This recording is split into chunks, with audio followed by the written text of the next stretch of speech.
Hello all, and welcome to Let's Talk Real Estate USA. Before we get going, hit the like and subscribe button for more weekly content. This week we have a very special episode. We had an investment panel at Keller Williams Suburban Realty in Livingston, New Jersey. We had 4 agents who invest: Kyle Kovats, Tracey Tofanelli, Lucia Gagnon, and Leslie Inlander. We talked flips, we talked buy and holds, we talked syndications. Let's get going.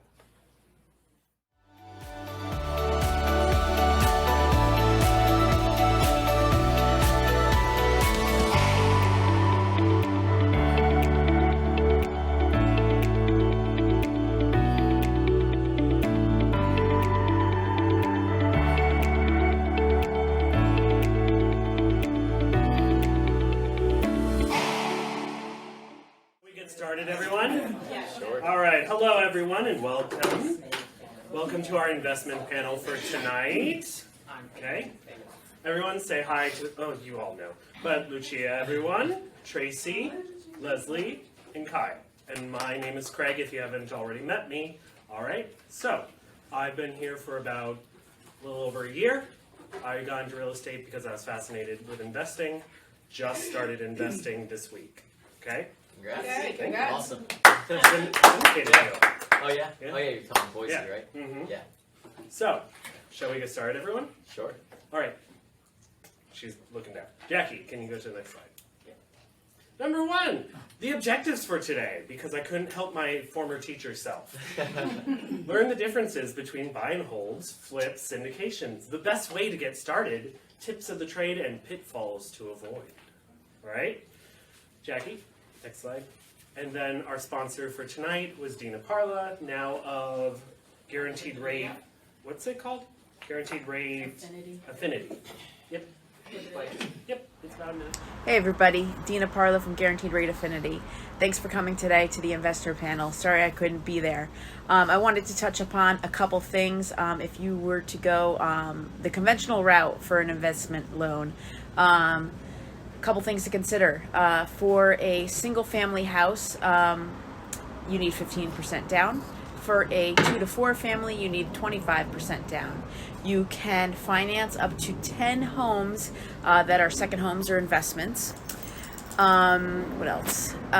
If you're a first-time home buyer, so this is your first property and it happens to be investment, you need to qualify with the full month payment. Right, we can't use the rental to offset it. But if you already do own a property, whether it's investment or not, we can offset the rental. We can use 75% of the projected rental to go towards your qualifying income. Let's see, what else? Last thing, gift funds are not allowed, so make sure all the funds are yours. If you have any questions about financing for investment loans, you can reach me at 908-492-0083. Thanks. Have a good one. All right, let's start with Lucia and Tracey. So, Lucia, guys, you can read. Lucia, shall we get started with you? Oh yeah, sure. All You right. need to know about me? Yeah, let's go. Let's pretend that's not there. All right, So, Lucia, how long have you been in the business, and how long have you been investing? So I've been in the business for 19 years, and my first house that I lived in, I rented that house out, and when I bought my second house, and so that's when I started investing. So that would be in like 2005, would be when I turned that into a rental, and then, I started working in real estate at 2004. That's when I started. And what was the impetus to get into investing? Oh, What so was for the me, moment? I don't want to work like the rest of my life. Like I'm done in 2 years. I'm just kidding. But I want my money. Well, maybe not. But I want my money to work for me. I don't want to be like hustling, like taking out clients all the time and having to find clients and doing all that. So I want to be able to have $6,000-8,000 a month income coming in, where I can just live free off that. And if it's $20,000 a month coming in, then that's great too. So, but that's like my impetus for getting started into real estate. And then whatever I have as my portfolio, then I can pass that on to my kids too. So. And as a general rule, so I have Lucia and Tracey here to really talk flips, Leslie to talk buy and holds, Kyle to talk syndications. But keep in mind, all of them are kind of doing a combination of all these things. Okay, so can we kind of go from like point A, can we trace the arc from point A to point B of when you started investing to now? And Tracey, you might be popping in every so often in this conversation because obviously you're deeply connected to it. Yeah, I mean, Tracey and I started out together, standing just a little bit over from where Jackie is, and saying, oh, you know, she just did 17, resales with her client, and I had a few clients that tried to do some flips, and we said, oh, let's do it together, and then boom, that's how it blossomed. So we took a couple classes on how to do flips, some free, a couple paid ones, and then watched a lot of videos. Bigger Pockets is like a huge podcast that, I followed when I was getting into it, and I just kind of like dove in right to the first one and didn't sleep for 3 weeks, and and then everything worked out. So. And we want to do 5 a year, but, with how the market is and how prices are, it's always what you buy it for. Like, that's determines how much you'll make, is what you buy it for. And because Tracey's so deeply involved in this, let's bounce over to Tracey and talk a little bit about that, and then we can kind of talk with you both. Tracey, can you go into how long you've been in the business, how long you've been investing? So I've been a realtor for 20 years. This September, I think, is my 20th year. And then as far as investing goes, I think I mentioned to Craig, I became, I guess, a real estate investor before I knew that I was a real estate investor, because I had bought, we had owned property, my husband had owned property up in New York State. We had bought a vacation home, and we bought some other property and what have you, but I never really thought of myself as an investor until really, and I don't know why, because I own a couple of different types of properties: condos, single family house, my own single family, couple vacant lands, syndication with Kyle, but I never really thought of myself as an investor until Lucia and I started flipping houses. So I'm not really sure, but that's, I guess, Lucia told the story. We were kind of, yes, I think we were holding each other accountable. We were kind of like doing like a, oh, I'm behind on this. Oh, I'm behind on this. Let's hold each other accountable. And we started talking about the flipping. I want to do that. I want to do that. Okay, let's do it. And so, but to answer your question, 20 years that, investing, she and I, 5 years, right? Yeah. 5 years, and then, but prior to that, have owned, other properties. So you said that Long-term, you actually short-term. were investing before you felt like you were an investor. Yeah. So I what didn't was the realize mindset shift? Well, I guess the mindset shift became that at some point, each of those so my vacation home has now become an Airbnb. My property in New York State is slated to have a log cabin built on it, which will also become an Airbnb. So the mindset is, I guess, when there became enough things where, I was landlording and, and flipping, and I guess that's when I realized I was an investor. Just, that's really it. I can't say, and I guess I probably didn't even start calling myself an investor until a few years ago, maybe 3 years ago. Yeah. Yeah, really. And I don't know where the mind shift came from. I guess it came from me realizing that I was wearing a lot of hats and doing things that investors do, and that I became an investor. So let's switch over to talking about. Let's switch over to talking about flips in general. Okay. So, can you kind of delve into how you found your first flip? What was the overarching process? Oh, okay, from her. So how did you find it? How did you decide that was the one? How did you crunch the numbers? Things like that was really dumb. Yeah, so I was, I had just had it sold in Bloomfield, so I was cold calling the neighborhood to, try to get Door some knocking. more listings. That one was a cold call, the one in Bloomfield on Davis. So, and the lady had said that, she owed like $40,000 on her taxes, and she was just gonna let the town take the house. And I'm like, do you have a mortgage? And she had no mortgage. And I'm like, I gotta help you. And I went over to the house and talked to her, and she said, I never pick up the phone, and you just hit me at the right time. And she was just really down. And I went over there. I was gonna originally give it to one of my contractor clients, and then I said, hey, Tracey, let's go look at this house. And we went over, and I think we shook hands on the couch and then on the front porch, and we had a deal. So before we really worked the numbers, like, we kind of knew what needed to be done with the house, right? Yeah. We definitely didn't know, like, the extent of some things that we found in the house. And I mean, I still say to this day, we have not perfected that formula. We've gotten, Because that was going to be my next question. What are you looking for in the properties that you then want to flip? Yeah, well, and the formula right now is kind of messed up with COVID because, the Yeah, prices of pricing is- everything have increased. We did, and I don't want to jump topics, like we had kind of like a long break between the actual flips because we did 2 prehabs, and we'll get into that later for those 2. But the construction costs have gone up, so we really didn't have a good grasp on the one that we're doing now, like where the construction costs are.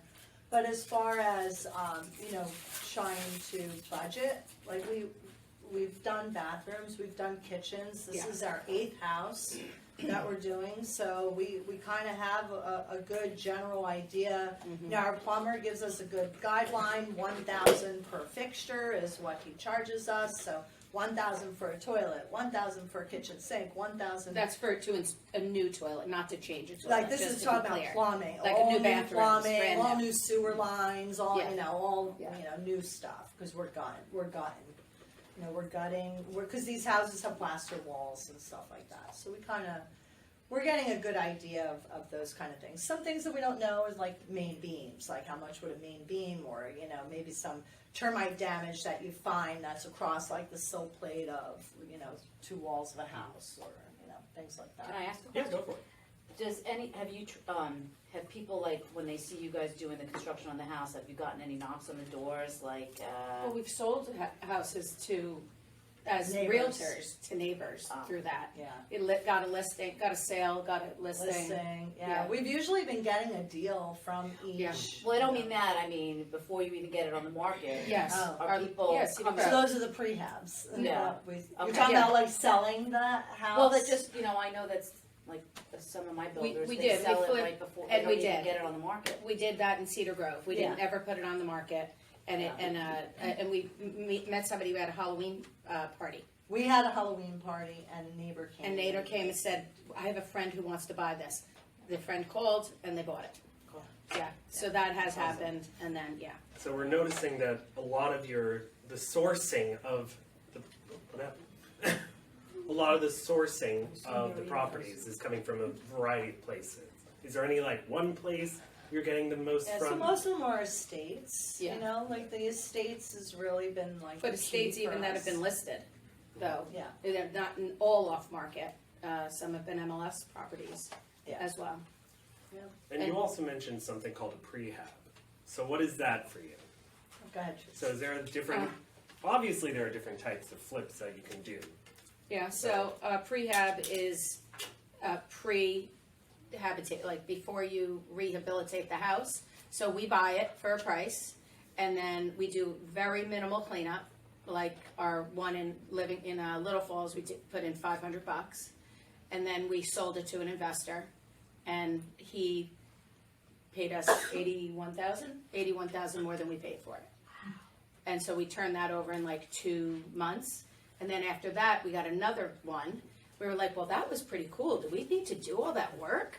So the next one we did was another estate, and that one actually was one of Lucia's clients, and that bought it, and they were like, we'll do all the work. So we had started doing some things, and that one we put about 10,000 into, and then we sold that for maybe like 48,000 more, something along those lines. By the way, if you have any questions, the last about 30 minutes we'll open it so people can ask questions. Yeah, so for something like that, it just quick turnaround. No, we didn't have to get permits for anything because we didn't start any work, and just easy.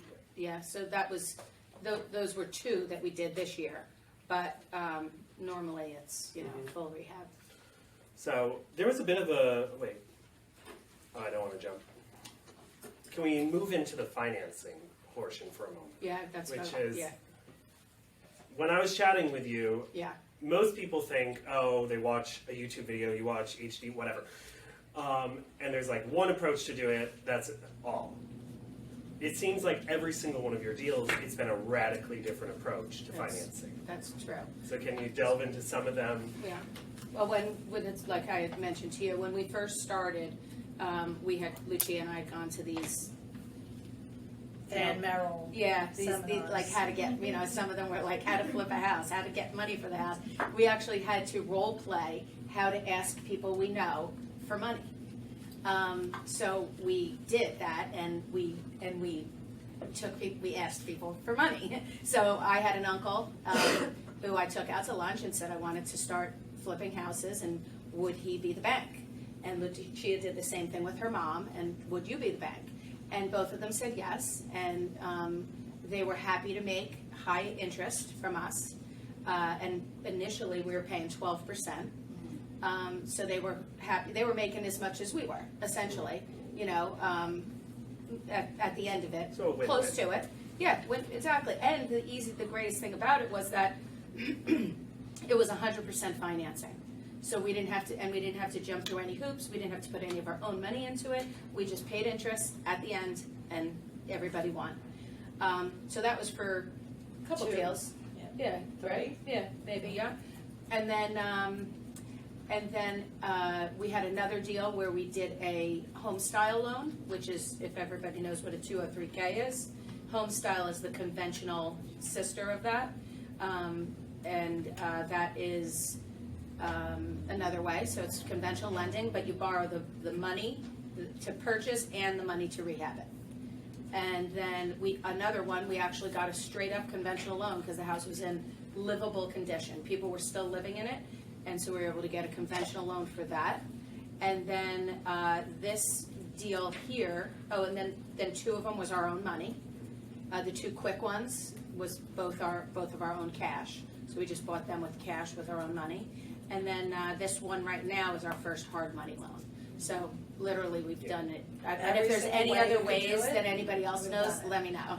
We like the best part is we like we'll Borrowing pay money from our people we know. It's the best, easiest. But not at 12% because we're seasoned agents. Yeah. If anyone wants to lend Yeah, money. and the one person that was lending to us, unfortunately, my uncle recently passed away. So, yeah. Now, was the choice of financing like serendipitous, or was it that you decided for whichever one was coming up, you were going to try a certain type? Yeah, each time. Yeah, It was like, so what can we whatever do the with this? circumstances happened to be, that's how it landed. Cedar Grove Parkway was in excellent shape, and you might have loaned the money for that one. Yeah. No, you and Joe did, because, yeah, I loaned the money. for yeah, that one. yeah. Yeah, so, then the forest, and we kind of like we're trying to do, where a deal finishes, we then put that money into something else. So like the Bloomfield deal, we put into Kyle's syndication. And then the next deal, we Yeah. use that money for rehab. And the next deal, we use that money for rehab. And then the next deal, we use that money to buy the Yeah, house. so it's our goal is to flip two, buy one. So flip two, and then this buy and hold concept would be, so it's flip two, buy one. That's kind of what our plan is. Yeah. So is there any certain things that you went into it with maybe a misconception or preconception and realized later on, that was not the hard part. It was actually X, Y, Z. Was there any time that you went into it being thinking this was going to be the most difficult portion of it, and it ended up being something else? I mean, just like the first deal, maybe us like just agreeing on different things, you know, because there's two of us, but no, not really. Like we kind of like know each other's style now. We know how kind of get a feel for the house, and we pick out a theme ahead of time. Like the hidden secrets of the house. Once you got the wall and you see something that needs to be done that you didn't expect, well, you kind of like have to go into it knowing that you might spend more. Yeah. Like we've been looking at our average overspend, and so on the next house we add that overspend. You know, so you know there hasn't really been anything. Yeah, crazy. I don't know, harder than I don't know. I if I had to say what's the hardest part is I would think Finding. I would say it's finding them. Finding the flips. Yeah. That's the hardest, I'd say, of it. Yeah. Because we put a lot of offers in, and Yeah. if we don't get the number that we put in, what our max number is, then we turn around and go to the next one. So Yeah, but I would say that's we expected to be able to do 5 of these a year, and we have not been able to do that. we've done 3 this year. And it's That's either as much because as we we've can't done. find it, or the timing was bad for money.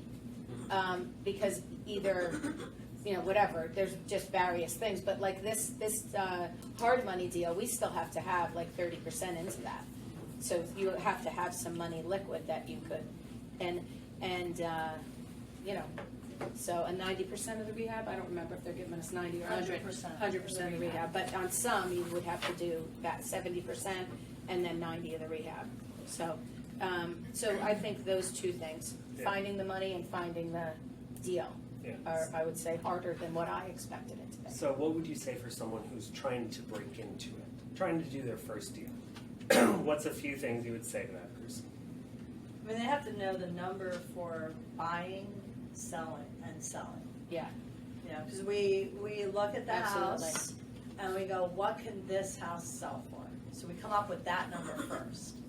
Right, and then we have an idea of how much each bathroom and kitchen will cost, and then, you know, other rooms in the house. And then we say, okay, subtract how much profit we want to make, and then we're like, okay, this is what we have to buy it for. Cool. All right, shall we move on to Leslie? Keep in mind, if you have questions at the end, we'll have a whole open time to do it. All right, Leslie. I like it on my own screen. Jackie. Thank you. All right. So Leslie, how long have you been in the business, and how long have you been investing? So I've been in the business 8 years. I came from technology sales at Verizon with no real estate experience. But what got me into real estate was the fact that I married a very smart man. I sort of got, the investing by adoption, basically. I married a man who already owned many, many properties, multifamilies in Livingston. In Livingston, we have 10 tenants, and we just dipped our toe into New York City about a year ago. We bought a condo in Manhattan because I said no more Livingston. I'm done. Okay. I need diversity. Is anyone else noticing that there tends to be a trend? I notice it with some of my friends, especially the ones with their parents or grandparents, where a lot of them get into investing simply because someone along the line said, don't be stupid, go buy some real estate. Yeah, my husband started in his 20s. He bought his first, he's from Livingston, he bought his first multifamily, and then he just kept growing and growing and growing. Now, we bought a few together over the years, but we have 4 properties on East Cedar, 2 side-by-side multifamilies on Northfield. I mean, we probably own 80% of the multifamilies in Livingston. And then we have a couple properties that have... Cornering the market right there. Yeah. And then we have 2 properties that have like a cottage in the back and a bigger house in the front. So that's, 2 separate tenants there as well. So why did you say you wanted to expand out from Livingston? You're just bored? Diversity. Yeah. Diversity. And we had an opportunity in New York, and it was too good to pass up. Thinking about the future, having, I'm of the Lucia, this is my generational wealth. It's the money that I'm gonna, live on. We have 9-10 tenants. I mean, my husband retired about a year ago, so we're starting to see how this actually works and how long I have to keep going. I'm on the Lucia train. Yeah. So it was for investment profit purposes, but also for down the road. We have a house up in Lake Apacon, which is our second house. We don't Airbnb it, we keep it, but then to have a property for my son, if he goes, after he graduates college. Right now, we have a property management company that leases it out for us, so we don't touch it. Which is nice. That's the Hopacon? No, Manhattan. Oh, Manhattan. So we're going to continue with that, but I kind of want to jump to a different question for everyone because that kind of gave me the perfect segue. What is your big why for why you invest? Well, it's to retire with peace of mind and have this passive income coming in while I'm driving around in my motorhome in New Mexico and Arizona, and I'm getting the Venmos and I'm just depositing money. That's follow you, Leslie. Yeah, I mean that's part of it. And again, we're starting to see how it actually, we both aren't retiring at the same time. He went first, and we're seeing how we can make it work, on one income. Yeah. So Tracey, what's your big why? Mine is to also have my own source of income in retirement because I don't have a 401k or a pension. My husband does. So this is my version of that. And also to have something to leave to my kids. The goal there is to have, one single family each and one vacation home each. And then our goal is to, in retirement, to spend a third at each of because ultimately I'll have one on the beach, one in the mountains, and one on a lake. And then we'll do 3 months, and then 3 months of travel. And that's the goal. Lucia, yours? Yeah, my husband is retiring from the Army in a couple of years, so he has, retirement money coming in. So any additional money that I can get from, rentals coming in is like all we need, for us. And it's the same. It's the same as them too. I mean, me, I like to play pickleball and tennis. No. It's true. Come on now. Traveling Not you. everywhere. It's nasty to travel for these As sports. a matter of fact, all the people from pickleball, I said, how about if we have a little PPA ATP traveling unit and we just Airbnb at like 5 different spots across the country? And that's my plan. Yeah. I want to be on the pro circuit in 2 years. And so Kyle, what's yours? Like most people, I would say, my initial goal was to, be able to create passive income stream to be able to, retire and retire comfortably, I would say. I've gotten to that point where if I need to, it sounds weird to say, but I could retire right now if I wanted to, and live pretty comfortably. I would get too bored with that though. I can't ever stop doing something. So for now, at least, like my why is, I got to that point and I feel like what I did, others can do. So I try to share, I guess, what I do with other people, and hopefully, they'll be able to, get to that same point as well. So I would say my why has definitely shifted from when I first started. When you first start, you're all about yourself, right? So you just want to be like, I want to retire, I want it for me. So, but then after that, to be honest, I started losing motivation, and I was like, I'm way too comfortable, so like what's the next thing, right? So that shifted over time where it's just like I try to just talk to as many people and be like, hey, look at this, and this, you should look into this, and this, contact your CPA, ask them this, and this, and then, hopefully it helps people out. So I guess that's how my why shifted. Yeah. So I asked everyone to send me, obviously, these questions, and everyone said some sort of version of transformational generational wealth. the reason I got into it. It's the reason I switched into real estate. It was I love my family dearly. They came from very poor background, and I'm not going to end that way. So I kind of loved the fact that everyone in their way said that. So let's go back to buying. Even though my son tells me as soon as, you can, he's selling everything. Oh, gee. It's going, I'm not dealing with it. Okay. Who's a teenager? All that work that you did. Yeah. On the toilet. Except the apartment in New York. So I kind of want to delve more into the managing for the buy and holds, because we always hear every time you hear about buy and holds, you hear like horror stories. As a general rule, it's mundane things. Every so often you have the horror story. Correct. So how do you go about managing? Do you hire a company? You said for one of them you do. Overall, do you have property management? How do you deal with that? Yeah, it's called my husband. Oh. So you're And retired. yeah, well, even before he was tried, he bought in a proximity, within a few miles of each other.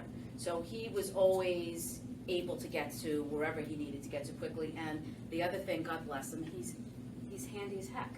So, he has the skills, and this is not for everybody, but luckily he's able to fix or do most things. He does all the snow plowing, he does all the landscaping, so we don't pay for any of that. You have to think about all those things that you will have, the overhead that you'll have to pay for.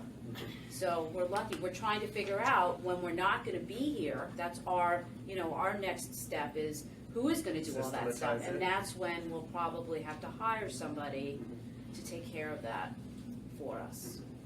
So how do you deal with the clients who, like the ones that go downhill? Have you ever had that? I'm sure you Yes, have I've over had to 30 call years. child services. I've gone through a lot. Yes. You take the good with the bad. I mean, most of our tenants, I'm in a little bit of a bubble in Livingston because most of our tenants stay 5-10 years. They're usually either people that can't afford to buy a house and want their kids in the school system, or divorced parent, and they want to be close to their kid.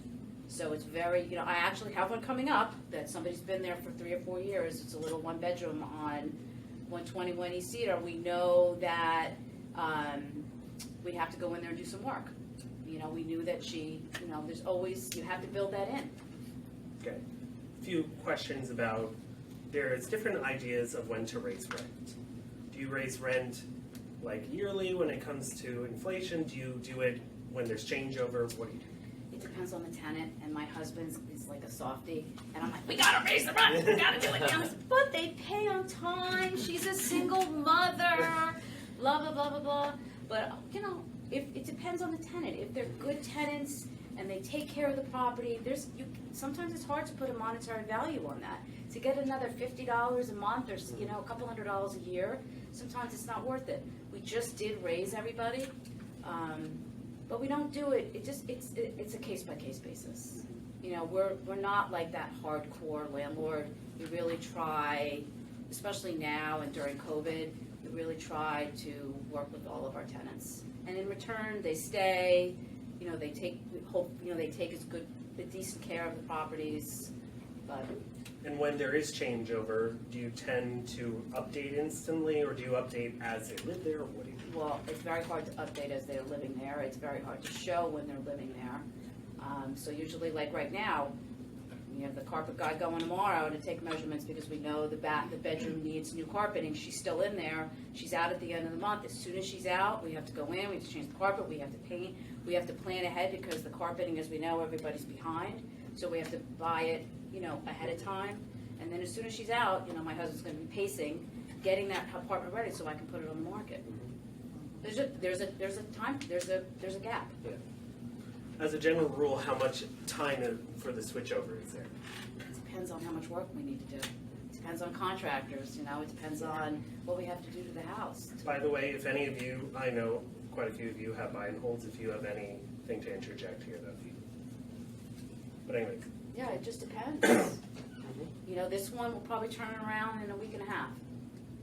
As long as we order, you have to plan ahead. So we know she's out at the end of the month. We know that Home Depot carpeting, it takes at least 2 to 3 weeks. So we're ordering it now, so it'll be here when she's out and we can put it in. You got to plan. Yeah.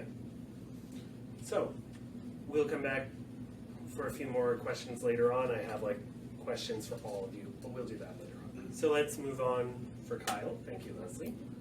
Kyle, syndications. The reason I got into real estate. So, how long have you been into real estate? Why did you get in? Yeah, so I got my real estate license in 2010. I started in 2011. I was at Rutgers between 2009 to 2013. And while I was there, I was doing rentals part-time in Hoboken at a little boutique brokerage there. I would drive up from New Brunswick to Hoboken and try to do 1 or 2 rentals a week. We all know what rental commissions are, and in an area like Hoboken, it's like shooting fish in a barrel. It's not hard to do rentals in Hoboken. So, I'd show up, hungover as heck, and on a Friday morning and be or on a Saturday, and these 3 roommates who were also fresh out of college just wanted to rent the cheapest 3-bedroom they could find. So I would just show them the cheapest 3-bedroom I could find, and it's 1 month's rent, right? So at that time, a 3-bedroom was $2,700 to $3,000 a month. It's now $5,000 a month, but still on something like that, my commission check was $1,000 after my split. And as a college student, I was, going to school on student loans, so it's not like I was paying, tuition out of my pocket. So having $1,000 a week as a college student was great, especially that first year when I didn't realize that you had to pay tax on that money. I was just taking that money. I was like, wow, this is nice. So that's when I first started in 2011. I joined KW here in Livingston in 2013, July 2013. After I'd graduated college, and then that's when I started doing real estate sales full-time in the West Essex area predominantly. So, and then, I was, selling a lot of houses. I think 2016 when I got named to the 30 to 30, I had sold 16 or 17 million in homes that year, and obviously I was a solo agent with no team, so I was able to, make some pretty good money. And then I would just take that and start investing in real estate. I honestly, at first became an accidental, landlord. I moved into an apartment with 2 roommates in Hoboken, and I am a neat freak to the max. I'm the type that'll turn my car around if I think I left my towel on my bed accidentally. That's how crazy I am when it comes to, being, clean with stuff. So, anyway, living with 2 roommates, one of which was my cousin and one was a friend. They weren't exactly neat freaks. I'd come home and there'd sometimes be stuff in the sink, and I can't do that. So I was like, yeah, screw this, I'm buying an apartment, and we were only 2 months into a 15-month lease. So I bought a condo in Hoboken, and then I immediately threw that on Airbnb. And this was in 2015, and started, collecting money on that and liked it. Airbnb is great from a cash flow perspective, but if you do it the right way. I was doing it the wrong way. I was self-managing them, and you become a maid when you're self-managing an Airbnb, because when somebody leaves at 11 and somebody else comes in and checks in at 4, it's like running a hotel. You got to go in and clean it and hope they didn't destroy it, because if they destroyed it, you're in trouble. So yeah, I started with that, and then I did some subdivisions, I did some flips, Airbnb, and then after running a few of them at the same time, it was a lot, and I said, I felt like I was buying myself jobs, and then that's when I started learning about syndicates. And at first, when I first started to learn about syndicates, I learned about syndicates from the limited partner passive investor side. I started investing in syndicates in 2015, 2016 as a limited partner passive investor. And then in 2019, end of 2018, going into 2019, then partnered up with a couple of guys, and we started putting together syndicates at that point.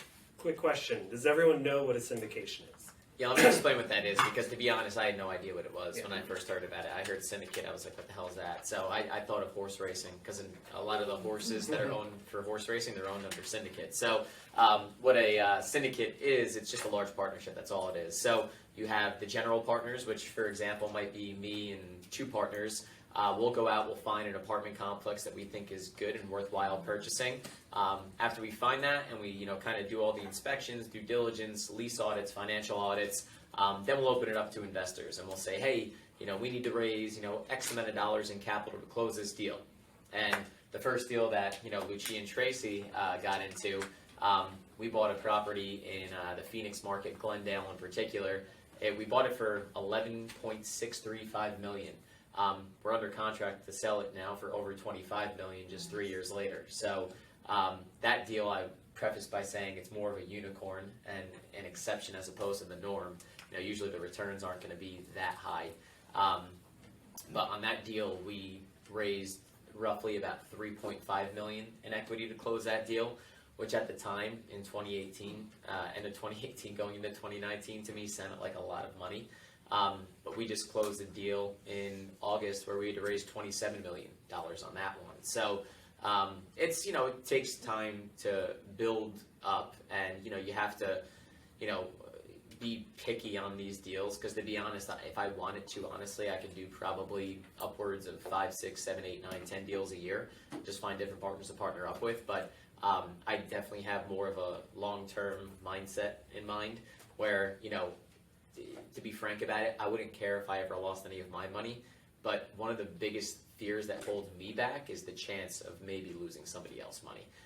Because when you take on other people's money, there's a lot more responsibility involved in that. So that's probably the biggest fear that holds me back. I think I've mentioned this to you guys before.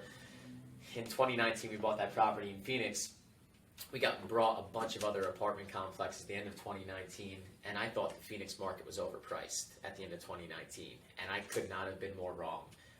Now we see the Phoenix market coming down like this right now, but had we bought the end of 2019 and gobbled up some assets and sold them in 2021, we would have 3x'd investors' money all over the place. But again, that's just kind of more in line with, I guess, my conservative nature of, not wanting to ever take, anything that I deem to be risky. I prefer what I call the singles and doubles of deals. I don't really ever swing for the fences. I guess once in a while you swing for a single or a double and you hit one over the fence like the one we did in Glendale, but I prefer to just get, very boring deals that are just produced, steady, non-volatile, just kind of steady returns. And that's what syndications afforded me. So really the reason I started off with them is because as a limited partner, you brought it up, right? Sometimes you deal with stuff with like tenants and you got to fix stuff in the middle of the night and stuff like that. Not in the middle of the night, but you might get a call in the middle of the night or something like that. I viewed it as a limited partner in a syndicate. This is great. I invest in real estate. I get the financial benefits of investing in real estate, but I don't have to deal with the bullshit. So that's why I like the aspect of that. And then on the general partner side, it's weird because this is going to sound weird to a lot of people, but the bigger the property is, to be honest, the easier it is. And the reason I say that is you get vertical integration, because if we have a 200-unit apartment complex, we have maintenance staff, full-time maintenance staff. We have full-time leasing agents. And our job now becomes managing the managers, managing our leasing agents, managing the maintenance staff. And we'll have a regional manager on the property as well. We now have a construction manager, in-house, to kind of handle our renovation projects that we do. An asset manager that, kind of looks over all that. So we have like layers of people to contact now and layers of people who are overseeing things. It costs money to invest in these people to, have these roles filled. But with that being said, it's definitely worthwhile because, we've really managed to create, a professional company that, we're not just doing like one-off deals. We've done 4 deals now together, me and my partners. So, and it's been smooth, so worthwhile. Would you say it's a different mindset? Sorry. Would you say it's a different mindset doing syndicates versus like buy and holds and flips? Because buy and holds is for like passive income. Flips is to generate like lump sums. Whereas I feel like syndications are more like private equity funds and you're managing money. Yeah, it kind of is, totally in that sense. There's a lot of aspects to it though, but I think the number one aspect for me at least as a general partner in these deals is operationally. Because anybody can buy any property, it's really how you ultimately manage it.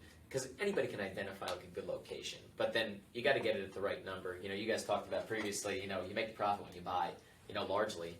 You got to buy the right asset in the right area, and, you know, again, the right type of, you want like 1 mile median household income to be a certain number. You know, I go through a lot of different things. Like, I won't buy in an area where there's over 75% of the area is one race or ethnicity, because if we have more than 75% of an area of one race or ethnicity, it's going to be tough to get other people to come into this area, right? So I don't want an area that's all white. I don't want an area that's all black, all Hispanic. You know, you want to see diversity in that area. Because if we have an apartment complex where you have people who are of this ethnicity, this race, this race, this race, you have a much wider pool of people to pull from. So you don't just want everything to just be like, you know, it's all these one people. No, you want, you know, there to be a good mix of that. So there's a lot that comes into it. But yes, while I am managing people's money, you know, our job first and foremost is we're going to get the money to close a deal. Our job that we view it as is we have to operate this property properly, because if we don't, then that's where we start losing people's money perhaps. And even worse, if you do that, you know, it might take a lifetime to build your reputation, as my mom tells me, but it takes an instant to destroy it. So you don't want to take that risk. Yeah. And where are you finding these deals? Really through brokers. Almost every deal that we buy is either owned by an institution or it's owned by a syndication group. And for that reason, they have a fiduciary obligation to their investors to get the, you know, maximize value. So, you know, going back to Leslie's point, we do have to raise rent as much as we can all the time, because, you know, we do have a fiduciary obligation to investors, and that's part of bringing on investors' money.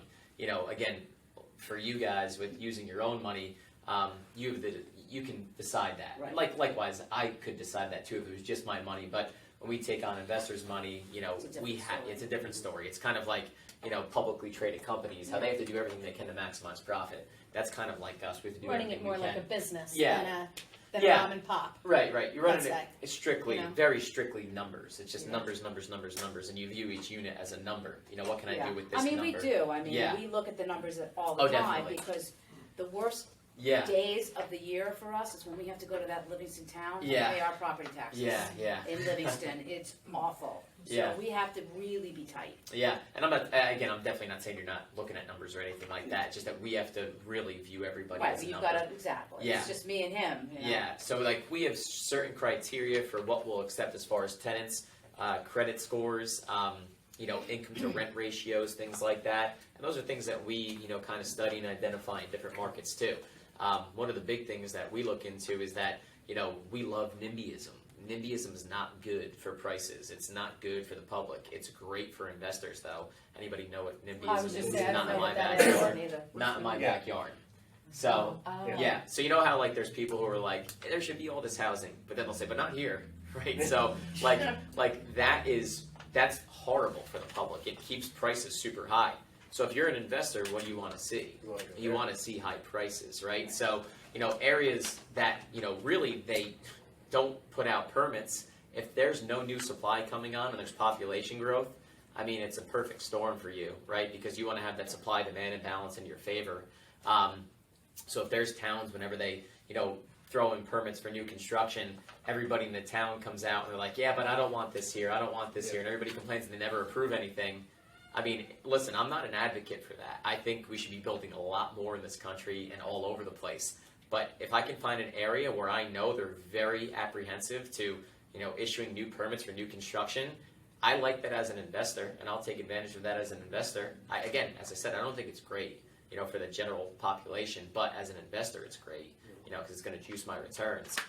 So if you can find areas where you're having population growth and no new construction proposed, the most recent property that we purchased, the 1 mile radius expected population growth between now and 2025 is 17%. There's not a single new construction project proposed in the 5 mile radius right now. Where is that? So it's in Sugarland in Houston.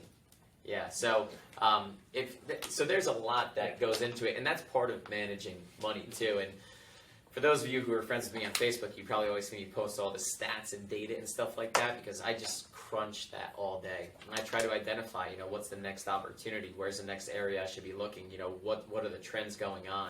So yeah, it becomes more than just money, it becomes operating and then also identification, really.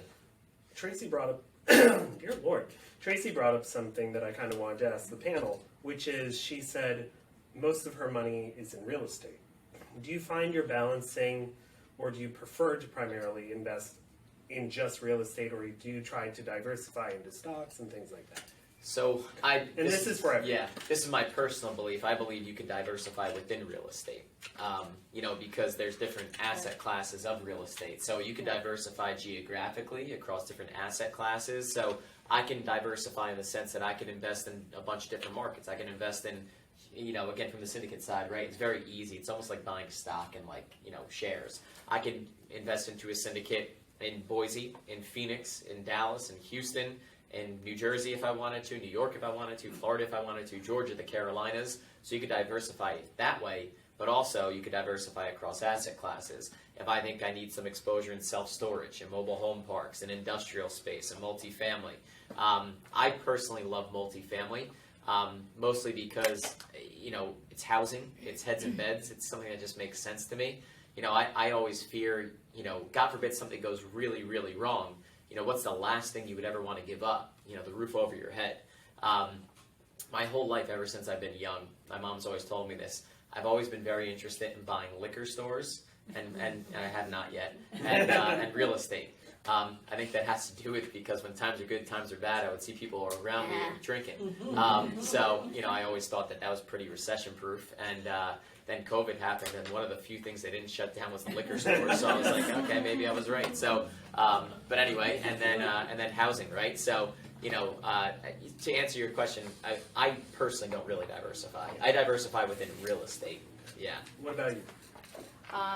What's your thought? I felt like we had everything in real estate, and maybe we should put a little bit into the stock market, into something else. So we did do that, but we're also diversifying. Going into New York was a little bit of a diversification. My husband would love to buy a laundromat. Yeah. So diversifying within real estate is something too. I just don't want to keep doing the same thing over and over and over again. To Kyle's point, I want to make it different. Do something different. We don't need another house in Livingston. I love my multifamilies, but I'd like to diversify within real estate. And Tracey? Mostly in real estate. Yeah, different states, but mostly in real estate. Lucia?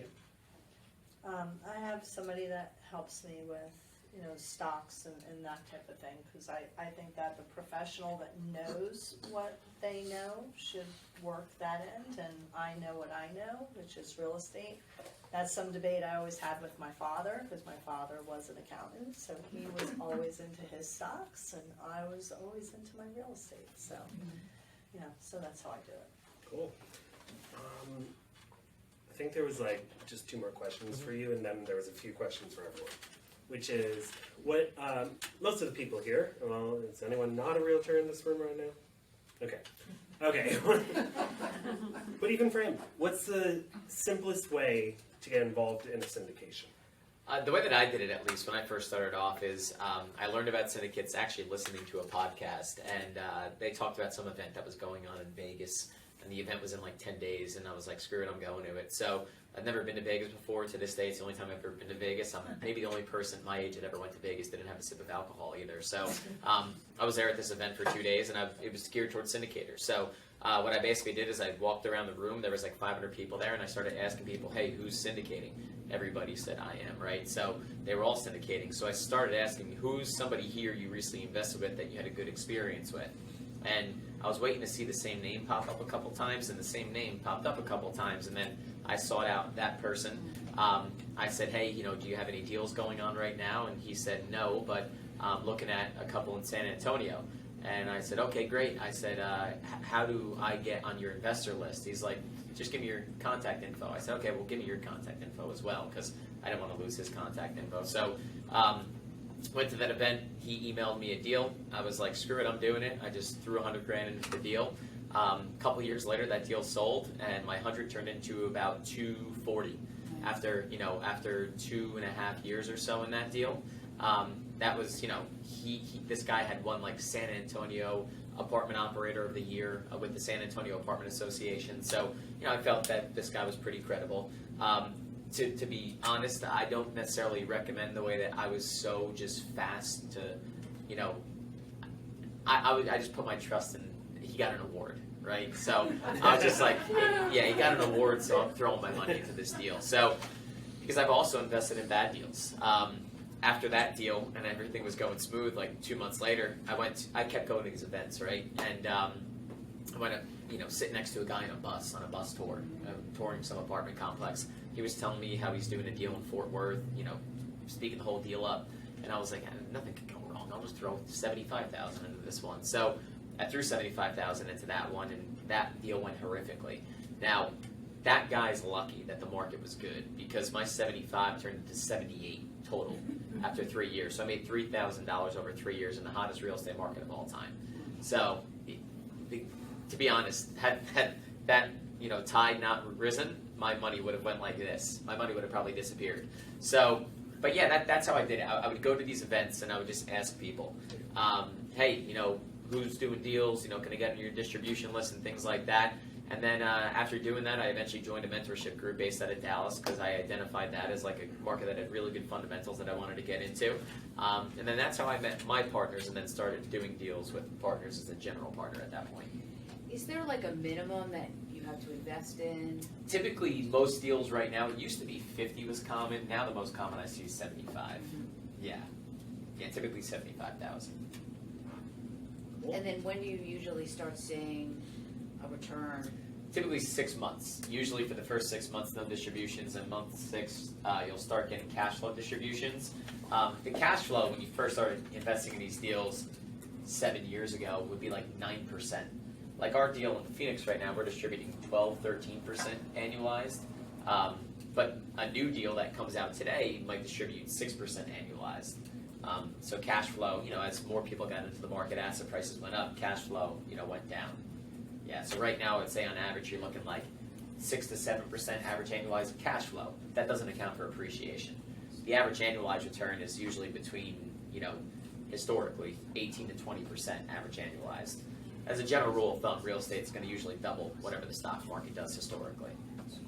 It's actually more than that if you take into account the leverage returns.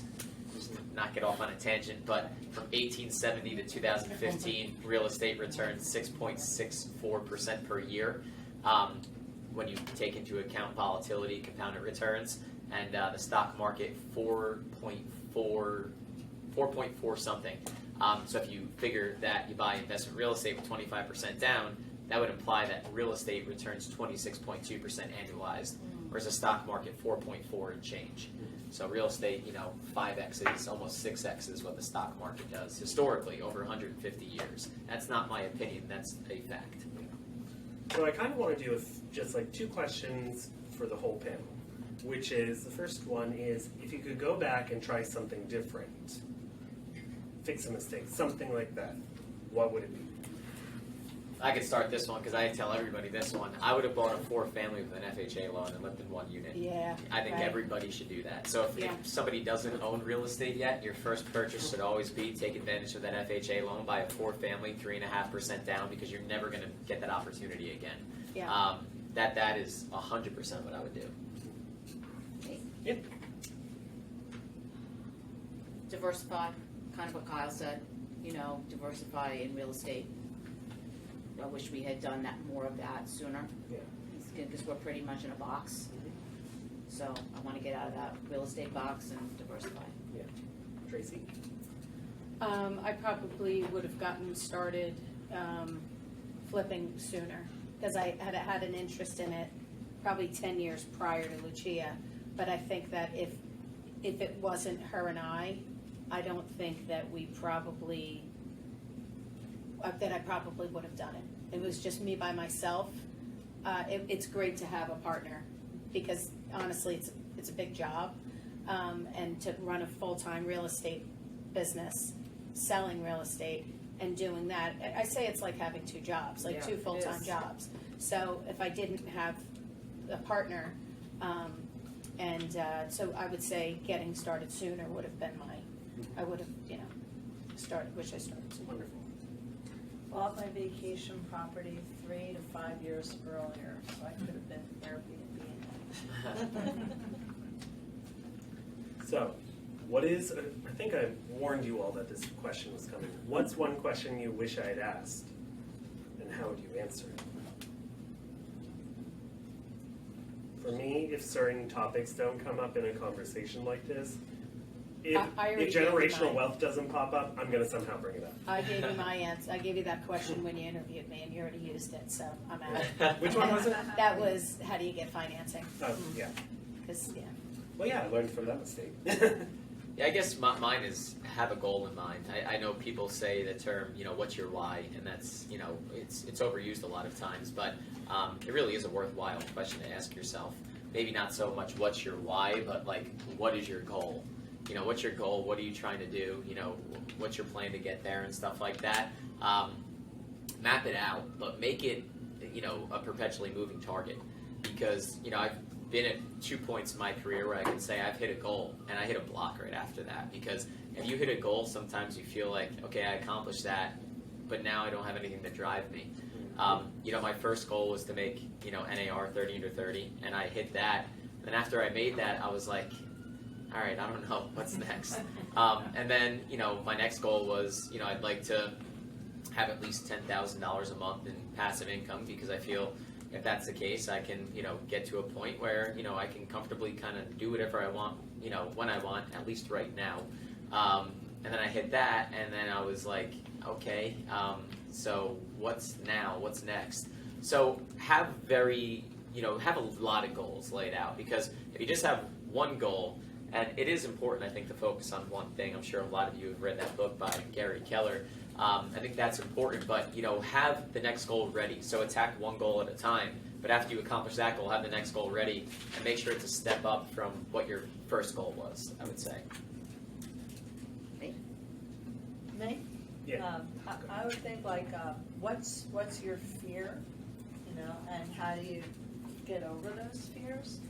Because like Tracey was saying, if she didn't do it with me, she probably wouldn't have done it, and if I didn't do it with her, I would have never done it. Like, I mean, maybe eventually, but probably not, because it's scary, so you have to, I guess, like, everybody has that fear blocker there, but it's just, you can get over it. Like, you just gotta dive into it, and to dive into it, take classes, talk to people, go to seminars like Kyle does, and I mean, that's what I do when I go to, family reunion and all these different events. Is like, I know somebody who's going to move to this area. I'm going to find that person.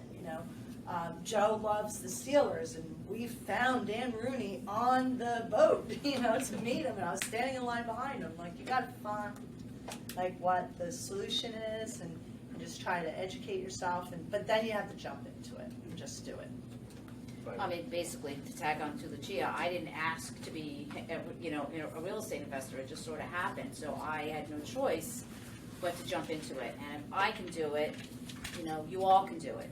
It's just, learning and practicing and being involved.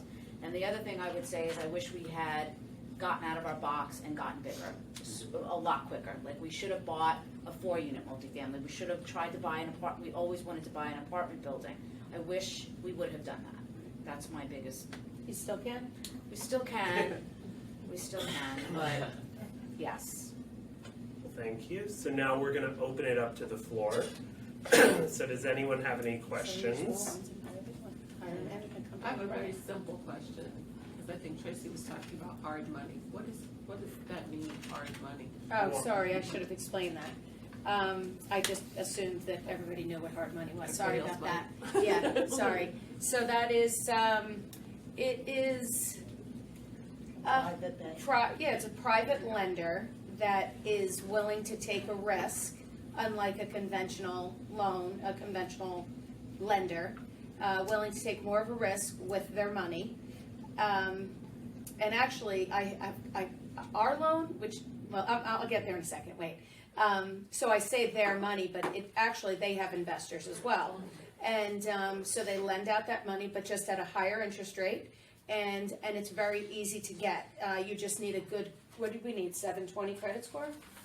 A good credit score. Good credit and score. They kind of wanted to know that you had some deals under your belt. Yeah. And if you didn't have the deals It's the under your belt, higher interest. higher interest. Yeah, so the more deals you have, the lower the interest. But it's basically money that you can get for flipping properties. essentially. You can get it for other things too. You can get it for buy and hold. You can get it for, a variety of real estate investing, but that's basically what it is. And they look at the numbers. Yeah, and I was gonna say, so when I looked at who our money came from, cause on our statement, it says whose money they used. And I don't know if this is accurate or not, but I Googled the name and, it's the CEO of LinkedIn. And he's the only one that came up when I Googled that name. So I thought, is that interesting?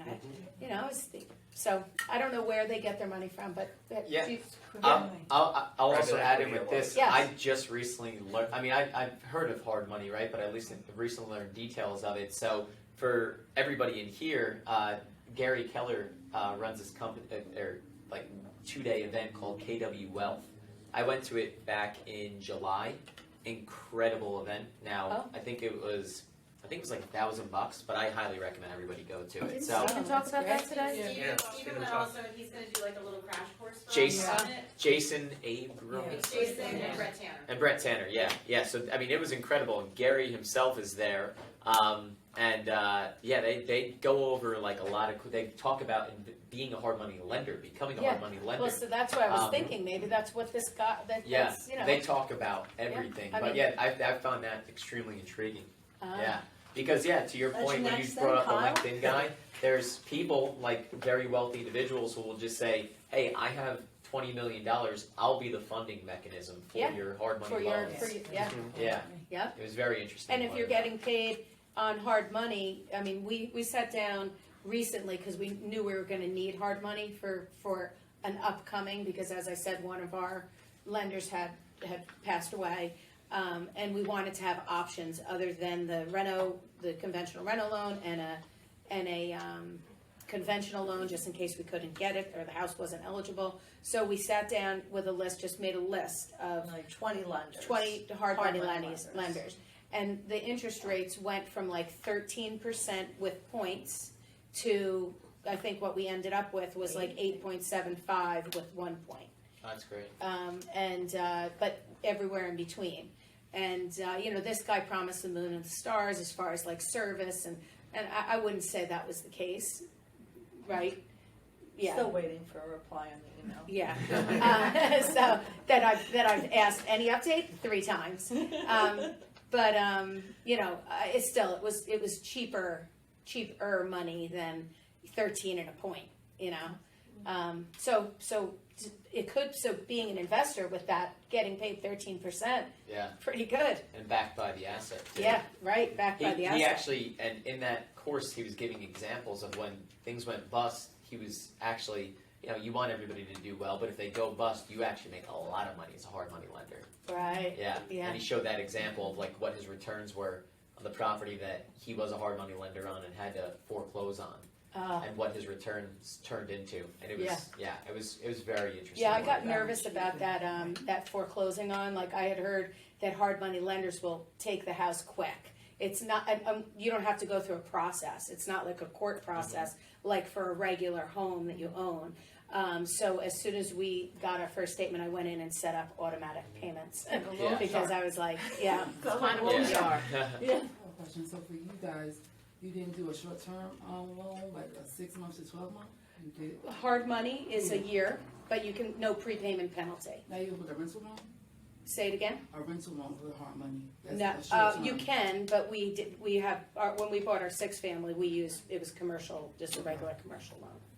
Yeah, but not hard money. But they do advertise that you can do that. Yeah. I would I have just, a couple of guys that do that. yeah, I would think you would not want it for long at 9% interest or 13% interest or whatever it is that you're paying, but yeah, that is, yeah. Kyle, all your investment seems to be in the west and the south. Yes. Is there a particular reason for it? And would you bring that business or syndication in our area? So the main reason from like a macro perspective is the first and foremost landlord and business friendly. That's why I choose areas that are landlord and business friendly. Probably not New Jersey. Then New Jersey unfortunately is not. Population growth, wage growth, economic growth, diversity of employment. Meaning I don't want to just be tied to one sector. We have great diversity of employment here in the Northeast, obviously, probably the best in the country. But the reason why I don't do anything up here is just the landlord-tenant laws are really tough. Rent control is super tough. Rent control really could crush your returns, and we know that up here we have a lot of rent control. So yeah, those are really the main reasons why, from a macro perspective. Not necessarily not our area, but what about the Carolinas and? Oh yeah, I would definitely consider the Carolinas. Right now, we have a team built out in Dallas and Houston. That's why we focus there. We have really good relationships with property management companies, brokers, vendors, so on and so forth. So it takes a little time to build those up. And if I were to go blind into the Carolinas, typically, for the most part, the first deal that you do, you are only getting that deal because somebody else didn't want it. Whereas when you're established in a market, you're getting the first calls on the deal. Because right now, in a tough market, there's a lot of sellers who don't want to go publicly on the market, for the reason being that if they go publicly on the market and get no offers, they're going to feel like their property has a stain on it. So what realtors are doing right now is they'll reach out to like their top 5 to 10 buyer groups and say, hey, we have this asset, would you like to take a look at it? So that we get those opportunities because we're established there now, whereas we wouldn't get those opportunities in a new market. We'd get the leftovers, basically. Yeah, and again, but I've said back in 2018, I wanted to start, going down to Greenville, South Carolina, and that market has really gone like this since that time. That goes back to kind of the research that I do on the different markets and everything, but I just didn't have a team, kind of built out there. Yeah. I actually have a different question. I know, Craig, you're expecting a question from me, Oh. but, and it's for Leslie. So, did you pause during the pandemic when the prices went so high and you could have unloaded some of your Livingston properties? My husband does not. He wants to keep them because we're always going to have that passive income. Okay. So he didn't, I wanted to unload, yes. I guess I'm thinking like TJ.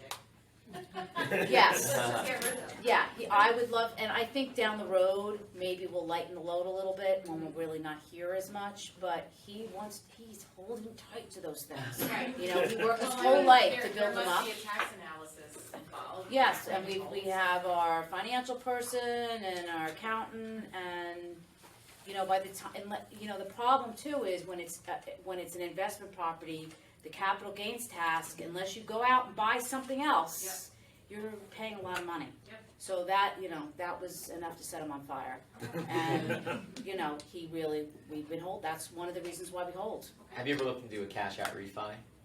Yeah, we have. Only because that's tax free. Yeah. Because that's a great way to get cash out. Now, granted, your monthly payment will go up, and right now is probably not the time to do it with where rates Right. are now. But that's a great way to pull money out tax free. Yeah. Well, most Yeah. of it, we've also worked really hard to have everything paid off. Right.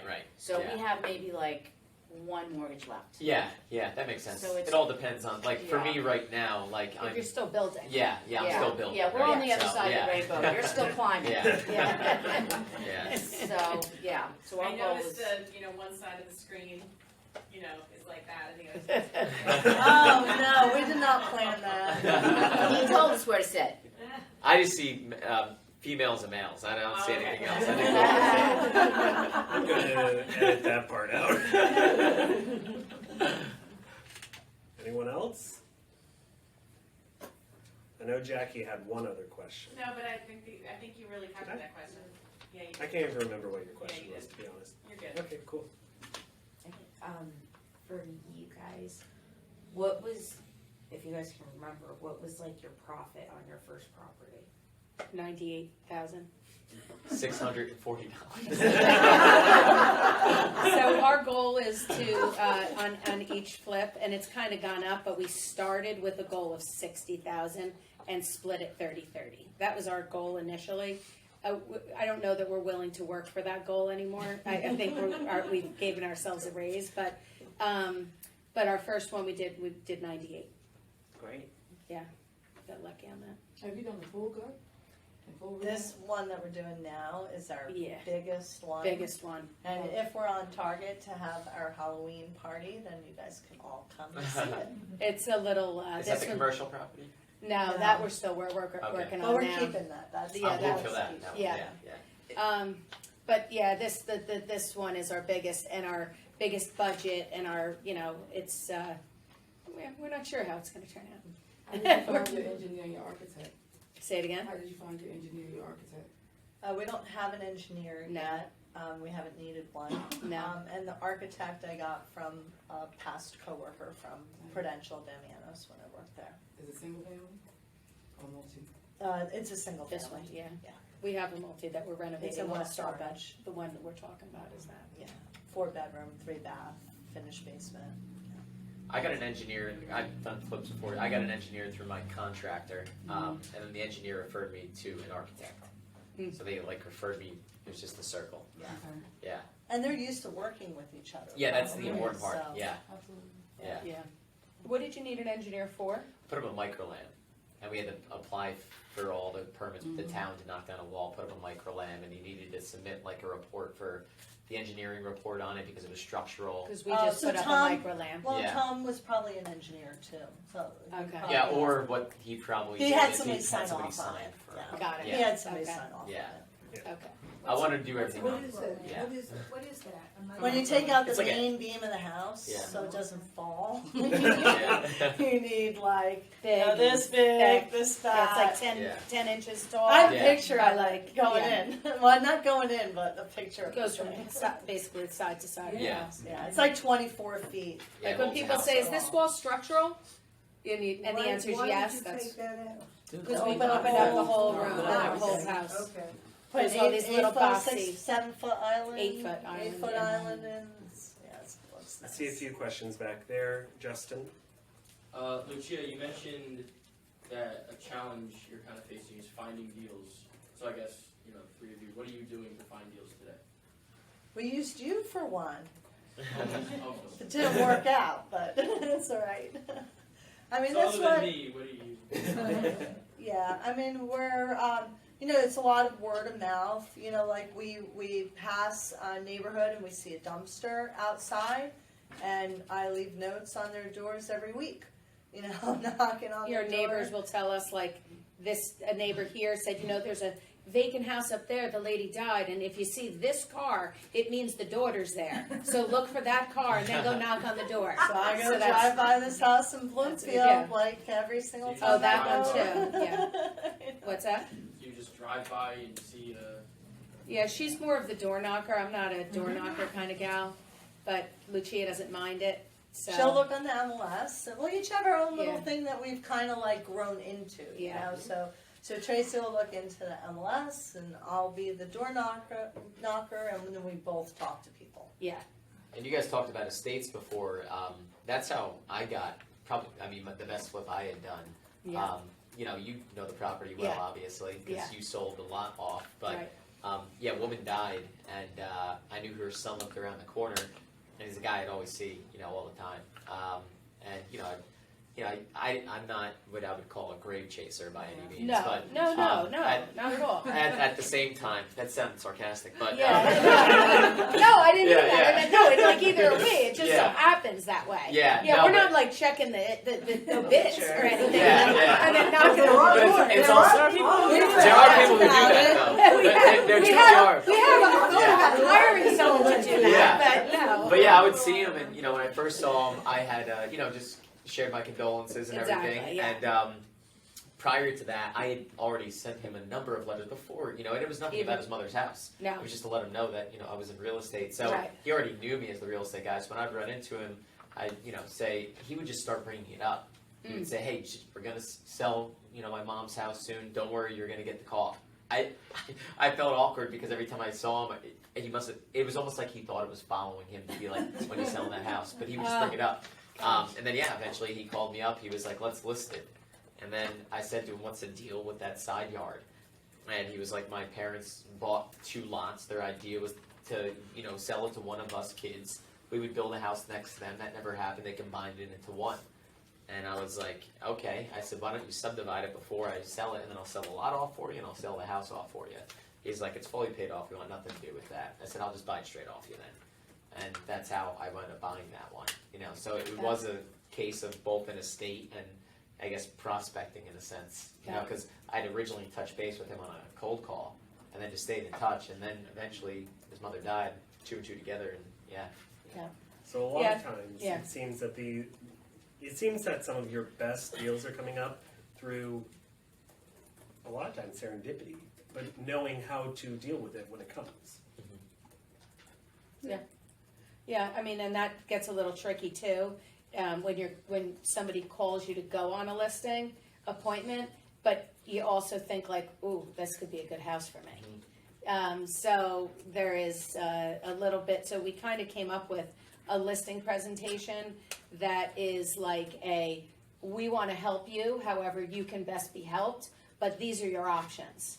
We can help you by buying it. And you just leave. You don't have to do a single solitary thing. And if that suits you, great, we'll buy it. If that doesn't suit you, we can also help you by listing it and trying to staging it and maximizing it and helping you with, guiding you, that kind of way. So, it's. But once we list it, then buying it is off the table, because then that's an ethical, Yeah, we've never done that. so.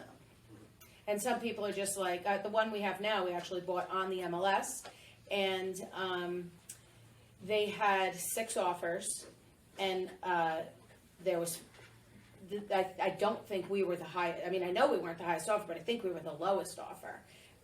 In fact, somebody in this office lost out to us, and our offer was $45,000 less than the highest offer, and they took our offer because we just said, you don't have to do a single thing, you can leave all your belongings, and you can just walk out the door, and you can do it anytime you want. You can do it in 30 days, or you can do it in 150 days. We don't care. Whatever works for you works for us, and that's how we got it. You left everything behind. Everything. And my daughter furnished her apartment with it, by the way.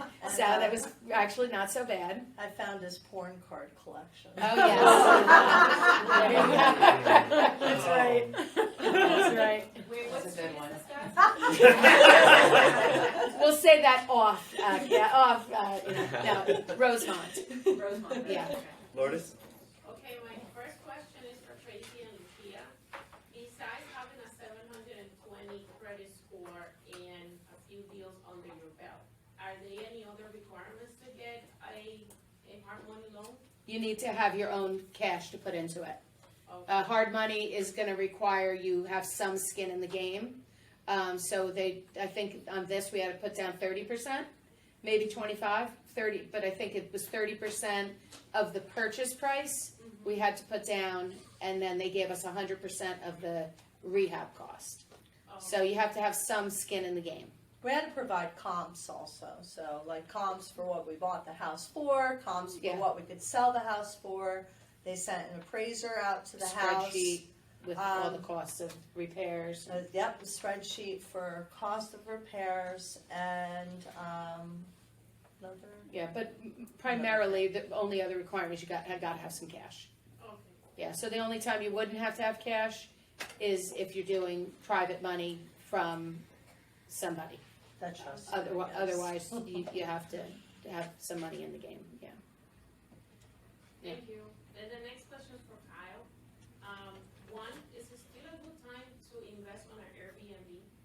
I feel like there's so many people getting into the business that at one point is gonna get to a risky situation where you shouldn't invest on that side. Yeah, there's so I don't own any Airbnbs myself, but there is a website, I think it's called AirDNA. Oh yeah, AirDNA.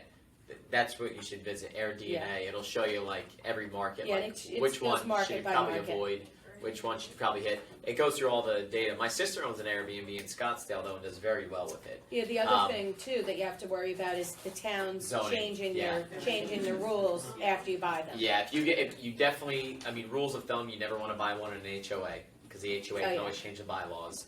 And number two, you never want to buy one in an area that has any type of rent control.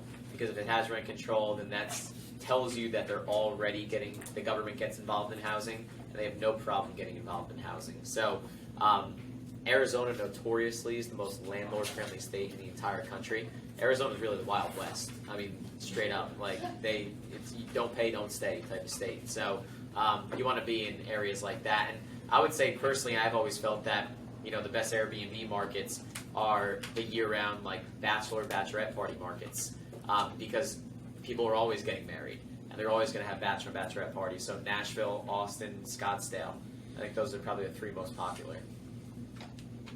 My sister's entire Airbnb is designed to host bachelorette parties, and she She just booked it for this year. They have the Super Bowl and Waste Management Open, which is like some golf thing in Scottsdale, and she booked it for $2,000 a night, 4-night minimum.